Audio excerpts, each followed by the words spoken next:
പ്രിയപ്പെട്ടവരെ, കർത്താവ് ഓരോ ദിവസവും നമുക്ക് വലിയ അനുഗ്രഹങ്ങൾ നൽകുകയാണ്. നമ്മൾ ഇന്നലെ കണ്ടതാണ് നെല്ലിക്കുറ്റി ഭാഗത്തു നിന്നാണ് ഇന്നലെ ആ സഹോദരിയെ ആംബുലൻസിൽ സ്ട്രെച്ചറിൽ കൊണ്ടുവന്ന് ഇവിടെ കിടത്തിയിരുന്നത്. ഇന്നലെ ഒരു 9 മണിയൊക്കെ ആയപ്പോഴേക്കും ആ സഹോദരിക്ക് അതിൽ നിന്ന് ഇറങ്ങി ഒരു ചെടി വരെ അച്ഛൻ്റെ കൈ പിടിച്ച് നടന്ന് ഒരു ഉച്ചയ്ക്ക് 2 മണി വരെ ഇവിടെ ഇരുന്ന് കസേരയിൽ ഇരുന്ന് സന്തോഷത്തോടുകൂടെ മടങ്ങി പോകാൻ കർത്താവ് കൃപ കൊടുത്തു. നമുക്ക് കൈയടിച്ച് കർത്താവിന് നന്ദി പറയും. കർത്താവ് നമ്മുടെ വിശ്വാസത്തെ വർദ്ധിപ്പിച്ച് തരികയാണ്. അച്ഛന് തന്നെ പേടിയുണ്ടായിരുന്നു. അച്ഛൻ അവരോട് പറഞ്ഞു, അച്ഛൻ ആ കുടുംബത്തോട് പറഞ്ഞത് എല്ലൊക്കെ പൊട്ടിയിരിക്കുകയല്ലേ, അതുകൊണ്ട് ഇങ്ങനെ തന്നെ പോയാൽ മതി എന്ന് പറഞ്ഞു. അപ്പൊ അവര് പറഞ്ഞു, ആ കുടുംബാംഗങ്ങൾ പറഞ്ഞു, ഇല്ല അച്ഛൻ നടത്തിച്ചു എന്ന് പറഞ്ഞു. അച്ഛന് നാണം വന്നു. അച്ഛന്റെ വിശ്വാസക്കുറവ് അവരുടെ വിശ്വാസം കൊണ്ട് പരിഹരിക്കപ്പെട്ടു. അങ്ങനെയാണ്. അല്ലെങ്കിൽ അച്ഛൻ്റെ ഒരു പേടി ഉണ്ടായിരുന്നു. കാരണം എല്ല് പൊട്ടിയിരിക്കുന്ന ചേച്ചിക്ക് ഇനി എഴുന്നേപ്പിച്ച് നടത്തിയിട്ട് വല്ലതും പറ്റിയ അല്ലേ? ഹല്ലേലൂയ. ഡോക്ടർ പറഞ്ഞിരിക്കുകയാണ് അനങ്ങരുത്. 2 ആഴ്ചയായിട്ട് എല്ലാം കട്ടിലിൽ തന്നെയാണ്, എല്ലാം കട്ടിലാണ്. അപ്പോ ഇനി അച്ഛനെ എഴുന്നേപ്പിച്ച് ഇനി നടത്തി കഴിഞ്ഞിട്ട് വല്ലതും പറ്റിക്കഴിഞ്ഞ് നമുക്ക് പേടിയുണ്ടല്ലോ. ഹല്ലേലൂയ. അപ്പൊ അവര് പറഞ്ഞു, കുടുംബാംഗങ്ങൾ പറഞ്ഞു, ഇല്ല അച്ഛൻ എഴുന്നേപ്പിക്കണമെന്ന്. അങ്ങനെയാണ് സഹോദരി എഴുന്നേറ്റ് ഇവിടെ വന്നു, പള്ളിയിൽ നടന്നു. പിന്നെ പൊതുവെ സഹോദരിക്ക് നടക്കുമ്പോൾ ഒരു ബാലൻസിന്റെ കുറവുണ്ട്. അങ്ങനെയാണ് വീണത്. അപ്പൊ അച്ഛൻ്റെ കൈ പിടിച്ച് അവിടം വരെ നടന്നു, തിരിച്ച് നടന്ന് സന്തോഷത്തോടുകൂടെ ഉച്ചക്കാണ് പോയുള്ളൂ. ഇവിടെ ഇരുന്ന് ആംബുലൻസുകാരൻ അവിടെ കിടന്നു, എല്ലാവരും കൂടി ഒരുമിച്ചാ പോയത്.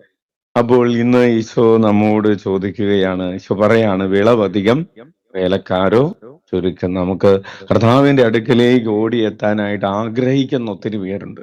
ഇന്നലെ ഒരു സഹോദരി, ഗീതമ്മ എന്നാണ് സഹോദരിയുടെ പേര്. സഹോദരി ഒരു കുടുംബത്തെയും കൊണ്ട് മുറിയിൽ വന്നിരിക്കുകയാണ്. അപ്പൊ അച്ഛൻ ചോദിച്ചു, ഈ ചേച്ചി വീട്ടിൽ കയറി ചെന്ന് ഈശോയെ കുറിച്ച് പറഞ്ഞ് അദ്ദേഹത്തിന് സ്ട്രോക്ക് വന്നിരിക്കുന്ന ഒരു സഹോദരനാണ്. അപ്പൊ അവരോട് ചോദിച്ചു, ആവിലാപ്പള്ളിന്ന് കേട്ടിട്ടുണ്ടോ? കേട്ടിട്ടുണ്ട്, പോയിട്ടില്ല. നിങ്ങളൊരു കാര്യം ചെയ്യ, എന്റെ കൂടെ വാ എന്ന് പറഞ്ഞ് ഈ ചേച്ചി കൂട്ടിക്കൊണ്ട് വരുന്നിരിക്കുകയാണ്. അപ്പൊ ഞാൻ അപ്പൊ അങ്ങനെ പറഞ്ഞു. അപ്പൊ ഈ ചേട്ടനോട് ചോദിച്ചു, ചേട്ടന്റെ പേരെന്താ? ജോയി.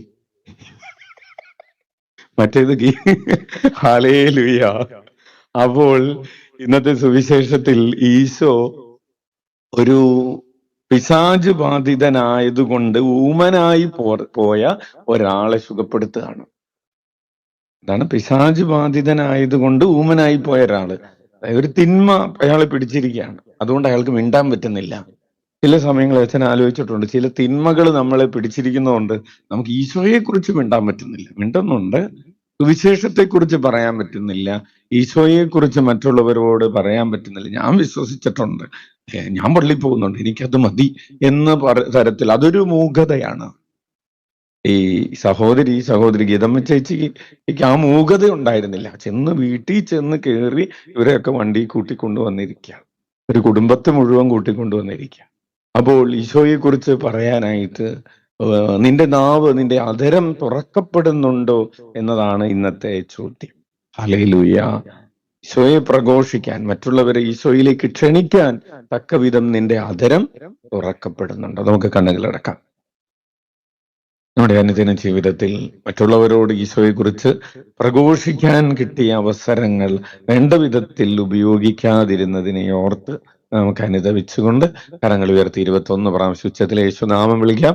ഈശോയേ, ഈശോയേ, ഈശോയേ, ഈശോയേ, ഈശോയേ, ഈശോയേ, ഈശോയേ, ഈശോയേ, ഈശോയേ, ഈശോയേ, ഈശോയേ, ഈശോയേ, ഈശോയേ, ഈശോയേ, ഈശോയേ, ഈശോയേ,